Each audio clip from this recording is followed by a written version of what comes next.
Hello everyone, Marco Montemagno here, Digital Domination Summit 2013, and today I have an amazing guest with me. Is a man that really has got an impact on, 50 million around the world.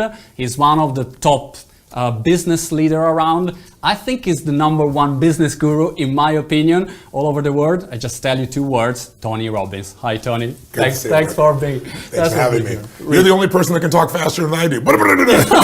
It's the Italian in us both, right? Also Italian. We speak with hands, yes, like it's so, like this. So, Tony, I'm so happy to have you here. Thanks and before to start, I just give you the story because obviously you don't know all the people following you for your long career. Yes. And I was thinking, gosh, when I knew Tony Robbins for the first time, so I was thinking, and then I thought, gosh, 25 years ago, wow. I was a professional table tennis player. I was like not a Chinese, but I was a professional table tennis. And what happened was amazing. One day I kept losing, I didn't win any match. Yes. And then I bought, I was in a bookstore and I found a book from this Tony Robbins, yes. Awake the Giant Within, something like that. Yes. And I thought, oh gosh, classic American books. I thought, it can't work. Then I started to read and I thought, that's interesting. And I checked one thing was when you were talking motion create emotions. Yes. That for an athlete is so important, because you need to focus and your posture is important. Yes. And I tried and I read the book on Wednesday, Saturday I played the match and I started to win again. And from that moment I said, well, Tony Robbins, this guy, he deserved my attention. Oh, that's wonderful. So, amazing. Wow. How old are you then? How old are you now? 25 years, you can't be that old. Yeah, now I'm 26. Me too. 41. So you're just a young man. That's amazing. Yeah. Well, it's amazing what you can do, how fast people can change. Yeah. We've all been conditioned to think change takes forever. It takes 10 years to change. And I always tell people, that's BS. It takes a moment. The moment you have the right strategy, if you do the wrong thing, you can work at it for 10 years and not succeed. When you have the right strategy, it changes everything. Or the right psychology. Yeah. You can have the right tool, but you're not going to apply it because you're in the wrong state. And in athletics, that state of mind that you described, that ability to change your state by using your body, not just your mind, is so critical. And most people, they lose that edge at times. And that's usually when I get the call to turn somebody around. Is it right, Tony, if I say that I was thinking, in which business you are in? And from your biography, you are in many businesses. Yes. What I would say is that you're in the business of changing people's life and business life. That's in one sentence, is it right? Oh, yes, and if I give you one word, it'd be breakthroughs. I live to create breakthroughs. Right. A breakthrough is that moment in time where suddenly everything changes. And we've all had those moments where your whole relationship changed or your business changed. And some of those are negative experiences, but the positive ones, the ones where you weren't able to get something done and finally you figured it out, or finally the light went on, or finally the emotion went on, and you said, not in the day, not in an hour, this is changing now. I know how to get people not just to trigger that, but I've learned there's 3 things people need. They need the strategy, because without a strategy, you're just going to be flailing around learning by trial and error, and you'll eat up time. If you have the right strategy, you can compress decades into days. Literally, you can save that time. But lots of people know the strategy. They know what to do. Some of your viewers right now may know they have their business or they have something they want to change in their life. They know what to do, but they're not doing it. It's because they're missing the right story. Right. Story is just my metaphor for all the beliefs we have, all the expectations, all the rules about how life's supposed to be, how business is supposed to be. And when people don't, for example, work out, they have a story. They say, I have no time. Or the story is, oh, I've tried everything. If you tried everything, you'd be fit, right? Or I'm not in a relationship because all the good ones are gone. The story keeps us from either finding the strategy or actually accessing it and using it effectively. But the problem is, you can tell somebody you got a lousy story or you have a bunch of limiting beliefs, they'll look at you like you're crazy. Yeah. The way you change people is you change their state. Right. The mental emotional state is what you made a shift in back then, even with table tennis. You Yeah. did it physically. There are many ways to do it, as you know. Yeah. But like when you think of somebody and you think of somebody you get upset with, when you get in an angry state, you'll remember everything they ever did that pissed you off, right? Instantly. But if you're in love, like you've head over heels in love, like I see you are with your wife over here, your child to be, it's very touching to me. I love that. Yeah. But when you're really in love, what's wrong with life? Nothing. So your story about life changes when you change your state. Right. When you change your state, story, and your strategies, you can create a breakthrough. So I do that with businesses. Like I'm obsessed with what makes a business grow. How do you help them market more effectively? How do you help them innovate? But I'm also equally obsessed with the people. And businesses are made up of people, so they merge together. So the 3 S, strategy, story, and state. Yes. That's what is really making the difference. Well, it's much more complex than that. But I'm going to give you an answer in 2 seconds. I've tried to figure a way to encapsulate it for people, because if you're not making progress, if you're not making a breakthrough, you either don't know what to do, or you're doing something but it's ineffective, or you got limiting beliefs, or you're in a state where you're not using any of this stuff, right? And so if we hit all 3 of those, we're going to create a breakthrough. Actually, when you do an interview, you bring with you this kind of block notice, Yes. And I know that you probably think that I took my questions, but I took my block notice to get notes from all the things that I will learn from this interview, so that I was trying to use it in a different way. One question. 2013. Imagine that Tony Robbins arrived from the moon in this world in 2013, and you have to start from zero, from scratch. Yes. You had an amazing career. I mean, this is just, guys, go on Google and look for Tony Robbins, and you'll discover billions of things. Where would you start from if you should start today in 2013 to launch a successful business? Well, I think any business, doesn't matter if you're coming from the moon or you've been here forever or not been here at all, you have to you can't just come up with an innovation. People say, well, innovation's the key. I know that all businesses, Deming talked about this, so many different teachers have talked about it. It's all marketing and innovation. Drucker used to say, all businesses is marketing innovation. Well, what is that? Innovation is finding a better way to meet people's needs than anybody else does. And it's not enough just to innovate. You got to keep innovating. Apple's a perfect example. It's the most successful company in the world, but the leader was such an innovator. He drove an innovation culture that right now they're in a little bit of a lull. Now, most of us are hoping that they're going to turn that corner, but they're still doing great products, but they're not real breakthroughs. They're giving us some of the same stuff, but they aren't making it unique enough. And then the second part of a business is marketing, which is getting people to want to do business with you.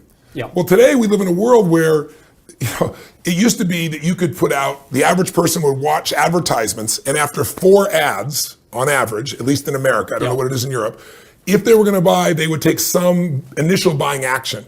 Now it takes 16 exposures. So the cost has gone crazy. So how do you break through that? The only way to break through that, some people do it by spending so much money and creating crazy ads that make you pay attention because they're so funny or bizarre or raw. But a lot of those ads, you don't buy their product. You laugh. You know the company, but you don't buy their product. Because it's not necessarily bringing you in. The other way a small business can do it is, you've got to figure an innovation that meets a need that's missing. It's not enough just to have innovation. A lot of business owners go, oh, I have this great idea and I'm so excited and they're going to go launch it. But there's not that big a need. And if you're going to build a business of scale, it has to feel a significant need in an innovative way, and then you got to market it. Now, how do you market it? Well, the best marketing of all is having a product that meets people's needs so well that the word of mouth is off the charts. And then the second way to do it, because that word, there's no replacement for that word of mouth. And then the second way, and by the way, that's what's made my career go for 36 years, right? People saying, oh my God, not it was good, not it I had a good time. It was one of the greatest experiences of my life. There's nothing like it. You got to go. And people think they're crazy until they go and get an experience.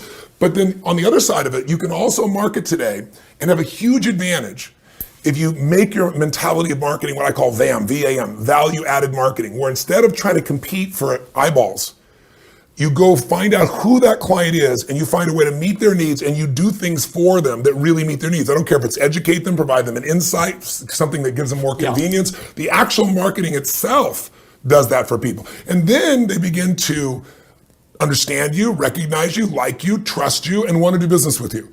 And that's the way to do it today because, for example, I was at Nike and they called me up and they said, we want you to do a TV ad for us. And I said, look. I saw it. Oh, did you? Yeah. Amazing. So my first response was, I don't do commercials because I did silly infomercials for years because it was the only way to reach people, but I don't do commercials.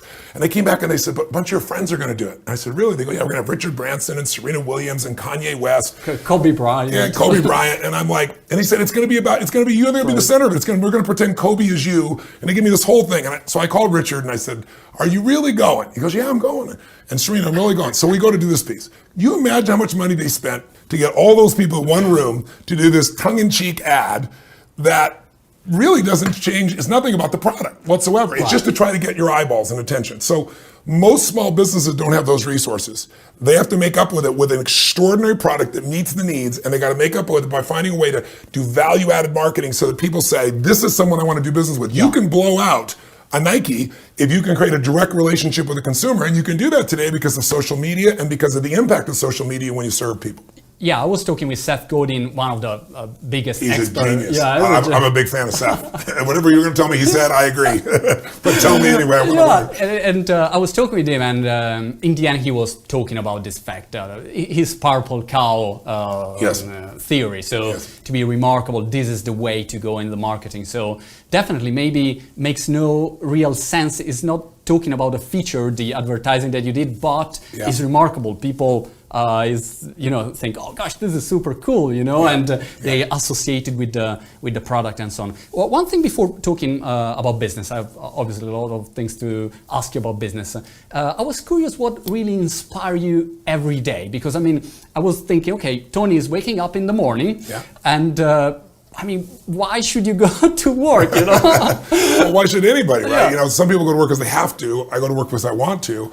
And I also don't think of it as work, the old adage, if you can make your vocation your vacation, you never have another unhappy day of your life. Every day is a joy. And I love my wife. My wife inspires the hell of me. I love my kids, but I also love making a difference. And I'm lit up by seeing people lit up. That moment of aha, when people get that aha moment, when they all of a sudden, when they go from like, I'm not going to settle, that strength you see in somebody's face, when all of a sudden one day they go, no more, and they shift. So I look at all the ways to do that. And also, I'm just curious. I'm always learning. So I'm always making new distinctions about business or about relationship or about finances or about emotions. To me, most people major in minor things. Most people know more about stuff that doesn't matter. They know more about Lindsay Lohan than they do about their own business, or they do with their own personal life or their emotion. So I'm obsessed to say there's only a half dozen or so, maybe a little more than that, subjects that really matter for everybody. Your body. Yeah. If you don't have energy, forget it. I don't care who you are. You want to go on a job interview and you've got no energy, it's going to show. You want to have a great relationship and you want to have some passion, you're going to have love with low energy, but you're not going to have passion with low energy, right? You're not going to be somebody who inspires anybody, your kids or your coworkers, if you don't have energy, right? So I look at the physical body. Most people will do things for money that they die to get rid of, right? Or they give the money up all day long to have that health back, and most people don't do it. So I look at those tools. I look for strategies, like little things, like, I found out, I started studying the impact of coconut oil, and a bunch of studies being done on what it does for not only for memory, and one of the biggest challenges we have in our society is aging people losing their memories, right? But it causes your body to burn fat. And you don't have these fluctuations in your body of blood sugar if you take it. If you just take 1 teaspoon of virgin coconut oil 3 times a day, you will have no sugar cravings. People that are addicted to sugar and get them off like that. 3 teaspoons, 3 times a day, it changes them. It causes your body to burn ketones, which is fats. So it's like, this is just one silly obsessive fact that I find out, right? I got to share this with everybody, right? I have to go to buy now immediately. So, but I'm always looking for what is that in a relationship. So I look at your body, I look at your emotions, because that's the quality of your life. If you got $1 billion and every day you're pissed off and frustrated and you're angry, where you live emotionally is the quality of your life. And so then I look at, okay, what about intimate relationships? Because that's where all the juice is and all the pain is for most people. And then I look at, obviously, how do people use their time? Not managing it, but mastering it, squeezing out of that time what you want. Then I look at the issues that relate to your work, your finances, and then the spirit, not religiously, but at a spiritual level. What makes you light up? What is it that makes you feel like you're growing and giving? What makes you celebrate life? So outside running your business, those 6 or 7 subjects to me is all of life. So every day I wake up wanting to learn more and share more in that area, and nothing's more inspiring because it changes people's lives. I want